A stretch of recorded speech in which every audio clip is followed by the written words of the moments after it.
တချို့ကထင်တယ်မသိဘဲနဲ့ရွတ်နေရင်အကျိုးမရဘူးလို့ဒီလိုလဲထင်ကောင်းထင်တယ်ဒေသနာအစဉ်ရွတ်နေရင်အကျိုးမရဘူးလို့တော့ပြောလို့မရဘူး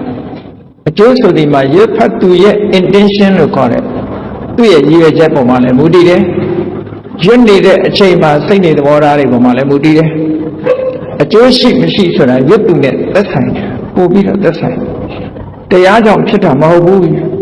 ရွတ်ဖတ်သူရဲ့စိတ်နေသဘောထားကြောင့်ဖြစ်တာရွတ်ဖတ်သူက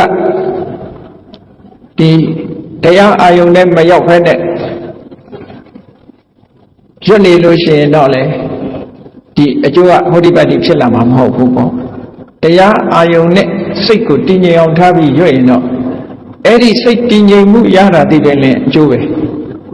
နော်စိတ်ကြည်နူးလာတယ်တည်ငြိမ်မှုရရသော်ဘုရားတရားတော်ဆိုတာတခြားအပံကြားတာနဲ့မတူဘူးကြားနာယုံပင်အပူစင်၍ဆိုတာတကယ်ကိုစိတ်ဟာငြိမ်းချမ်းသွားနော်လူမပြောနဲ့ရသော်ဘုရားဟောနေတဲ့ဘုရားရဲ့တရားတန်ကိုကြားတဲ့အခါတရားလေးတွေတောင်မှပဲစိတ်အေးချမ်းမှုလေးရသွားရင်အဲ့ဒီအေးချမ်းမှုဆိုတဲ့စိတ်တည်လင်မှုဆိုတာလေးကကုသိုလ်ကောင်းမှုအနေနဲ့ကောင်းရာသူရိဘုံကိုရောက်စေနိုင်သေးတာပဲကောင်းရာသူရိဘုံကိုရောက်စေနိုင်တယ်။တာမန်ကုသိုလ်လို့အထင်မသေးလေနဲ့ကုသိုလ်ဆိုတာအသေးဖွဲပဲဖြစ်စေကြီးမားတဲ့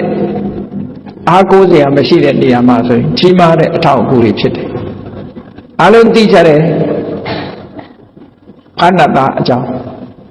အကောင်းဆုံးမသိပေမဲ့လို့ရသော်ဘုရားဟောနေတဲ့တရားစံလေးကိုကြားပြီးတော့စိတ်ထဲမှာကြည်နူးနေတဲ့အချိန်သိဆုံးသွားတဲ့အခါ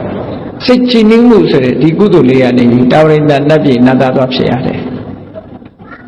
ဖြစ်နိုင်တဲ့အနေထားဒီကုသိုလ်ရဲ့စွမ်းအားကြည့်လိုက်မယ်ဆိုလို့ရှိရင်ဒုက္ခလေးကနည်းနည်းလေးပြေးလိုက်တာကအများကြီးပါလားလို့ထင်ကောင်းထင်လိုက်ပဲနော်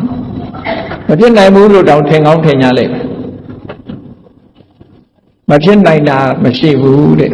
ကုသိုလ်ရဲ့စွမ်းအားဟာဘုဒ္ဓမကြီးမားပါတယ်တတုတ္တမဆိုရင်မြတ်စွာဘုရားကစိတ်တုပါဒမတ္တံပိဘဟုကာရံဝရာမိကုသလေတုတံမေတုကုသိုလ်ဆိုတာစိတ်แท้ဖြစ်ုံနဲ့တည်းမဲ့ဘဟုကာရအကျိုးများလာပြီတဲ့စိတ်แท้ဖြစ်ုံလေးတယ်နော်လူအောင်မယ်လို့စိတ်ထဲမှာတွေးလိုက်တယ်မလူပြည့်နဲ့အောင်